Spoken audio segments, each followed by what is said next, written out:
Halo para pecinta ilmu dan juga misteri. Jumpa lagi sama gue, Mr. Nyolne yang selalu siap bikin kalian bingung seneng. Kali ini kita punya debat konyol abis tentang kenapa orang bisa marah. Udah ada nih dua narasumber kita yang super beda. Silakan dikenalin dulu aja ya. Mbah Rebo. Wassalamualaikum warahmatullahi wabarakatuh. Saya Mbah Rebo, dukun penerawang yang udah melanglang buana dari Sabang sampai Merauke, bahkan pernah ke mancanegara sampai ke pasar Bangkok aja loh.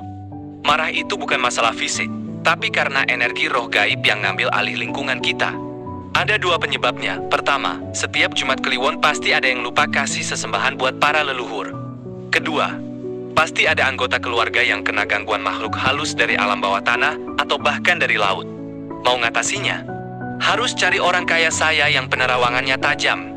Udah banyak kan saya jinakan? Mulai ratu penjaga laut timur, sampai yang dari arah utara, selatan, barat, semua aja bisa saya jinakan kayak jinakan ayam kampung yang nakal. Mr. N. Yolne, wah mantep Mbah Rebo. Sekarang kita dengerin pendapat dari Pak ahli saraf kita yang namanya Pak Bodong, sambil menahan tawa sinis. Pakai jas tapi dasarnya celana jeans. Suara kayak dosen yang suka bikin lelucon. Hahaha, maaf ya Mbah Rebo, bukan maksud saya merendahkan, tapi ini menurut ilmu neuroscience ya. Marah itu sama sekali bukan karena roh gaib, tapi karena kerjasama yang kacau balau dari bagian otak kita dan hormon yang terlalu semangat. Pak Bodong, pertama penyebabnya. Kalau kita dapetin hal yang tidak kita suka, kayak temen yang makan kerupuk suaranya terlalu besar, atau ada yang nyontek tugas kita, sinyalnya langsung masuk ke otak kita. Nah, bagian otak yang pertama bereaksi itu namanya amigdala. Bisa kita bilang kayak petugas keamanan cepat reaksi, yang langsung teriak, ada masalah nih, segera siapin kesal. Lalu, saraf yang bekerja itu banyak banget, tapi yang paling utama adalah saraf SNPTT. Ini kayak kapal laut yang nyalain mesin kenceng buat tubuh kita. Dia bikin detak jantung kita jadi cepat, darah naik, bahkan kadang tangan kita jadi gemetar kayak sedang pegang getar gitar. Terus hormon apa yang berpengaruh? Ada dua yang paling penting. Adrenalin, ini kayak kopi KMRAT buat tubuh kita, bikin kita jadi siap banget, entah mau berlari, mau teriak, atau cuma mau ngamuk kayak kucing yang kena air. NORADRNALI, ini kayak pengingat kesal yang bikin kita jadi lebih fokus sama hal yang bikin kita marah. Sampai kita lupa aja kalau kita lagi makan nasi padang.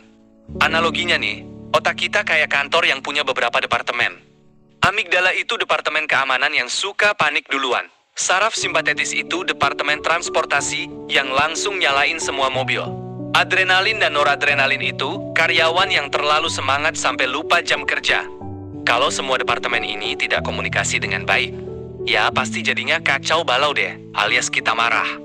Solusinya nggak perlu cari dukun loh Mbah Rebo. Cukup kita latihan buat bikin bagian otak yang namanya korteks prefrontal jadi lebih aktif. Ini kayak manajer kantor yang bijak, yang bisa bilang, tenang dulu ya teman-teman, kita pikirin yang baik-baik aja. Caranya gimana? Gampang banget. Coba napas dalam-dalam sebanyak 3 kali, kayak lagi nyium bunga mawar yang wangi banget. Atau coba tutup mata sebentar, dan bayangin kita lagi di pantai yang tenang. Ombaknya suaranya kayak lagu anak-anak. Tujuannya dari ngerti ini adalah biar kita tidak marah sembarangan. Kan kalau kita sering marah, bisa bikin teman kita pergi aja kan? Dan manfaatnya banyak banget loh. Tubuh kita jadi lebih sehat karena tekanan darahnya tidak naik terus. Hubungan sama orang lain jadi lebih baik. Bahkan kita bisa jadi orang yang lebih cerdas karena otak kita bisa berpikir dengan jelas. Jadi kesimpulannya menurut ilmu saraf, marah itu bukan karena roh gaib, tapi karena kerja sama otak dan hormon yang belum teratur. Kalau kita bisa latihan kontrol emosi, kita bisa jadi orang yang lebih tenang dan bahagia, tanpa perlu sesembahan atau jinakan makhluk halus. Hahaha. Mr. N. Yellen, wah seru banget ya debatnya. Mbah Rebo punya komentar terakhir nggak? Mbah Rebo, waduh Pak Bodong, ilmunya juga keren ya. Mungkin nanti saya juga belajar ya tentang otak ini. Tapi kalau ada yang mau dicariin makhluk halus juga bisa hubungi saya aja ya. Mr. L. Yellen, hahaha mantap aja. Nah, para teman-teman yang lagi nonton ini, kalau suka konten debat konyol dari kita, jangan lupa klik like, komen apa punya kalian, share ke teman-teman, dan jangan lupa subscribe. Klik loncengnya juga biar ada notifikasi kalau kita ada konten baru yang seru lagi ya. Sampai jumpa di konten selanjutnya. Tetap sehat dan jangan marah-marah ya.